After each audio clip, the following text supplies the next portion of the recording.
જામનગરમાં બનેલા સૌરાષ્ટ્રના સૌથી લાંબા ઓવરબ્રિજને કારણે ટ્રાફિક સમસ્યા મહદઅંશે ખતમ થઈ જશે અને લોકોના સમયની પણ બચત થશે એવી ધારણા હતી.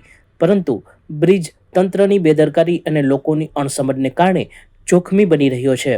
બ્રિજ સાથે જોડાયેલ વીજ કેબલ એક જગ્યાએ નીચે રસ્તા પર પડેલ છે, જે કોઈ પણ અકસ્માત સર્જી શકે છે.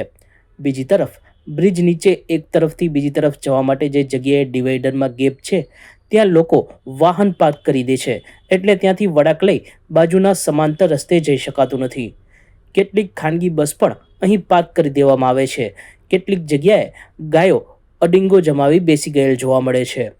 ઉલ્લેખનીય છે કે મુસાફરોને ઇન્દિરા માર્ગ પર સ્ટોપ મળે એ માટે એસટી બસ બ્રિજ ઉપરથી પસાર નહીં થાય એવું ફરમાન એસટી વિભાગના અધિકારીએ કરી દીધું છે. ઉપરાંત હજુ ઘણી ખાનગી બસ અને ટ્રક સહિતના ભારે વાહનો પણ બ્રિજ નીચેથી જ પસાર થાય છે. ત્યારે 250 કરોડના ખર્ચે બનાવેલા બ્રિજની ઉપયોગિતા કે સાર્થકતા કેટલી એ પણ સવાલ ઉદ્ભવે છે. તંત્રએ આ તમામ મુદ્દે તાત્કાલિક પગલાં લેવાની જરૂર છે.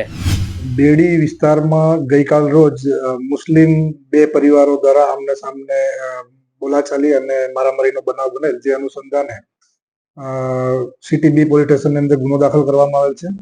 એમાં બંને પક્ષની સામસામે ફરિયાદ લેવામાં આવેલ છે, જેમાં એક ફરિયાદી અસલમભાઈ અબ્દુલભાઈ ગુમરા, તેમને મુસ્તાક હારૂન, કરાર આદમ અને અહેમદ હારૂન વિરુદ્ધમાં ગુનો દાખલ કરાવેલ છે. જ્યારે સામે અહમદભાઈ કાદરભાઈ માણેક નાવે ફરિયાદ આપેલ, એમાં કાસમ ખત્રી, સલીમ ખત્રી, સલમાન ખત્રી અને અસલમ ખત્રી વિરુદ્ધમાં ગુનો દાખલ કરવામાં આવેલ છે. આ બનાવનું કારણ જોતા એક પક્ષ દ્વારા અન્ય પક્ષમાં દીકરી એ પ્રેમ લગ્ન કરેલ, જે બાબતનું મંદબું રાખી અને બોલાચાલી થતા આ બબાલ થયેલ છે અને મારામારી થયેલ છે, જેમાં મારામારીનો ગુનો દાખલ કરવામાં આવેલ છે. સચોટ સમાચારો સૌથી ઝડપી મેળવવા માટે અમારી ચેનલને સબસ્ક્રાઇબ કરો.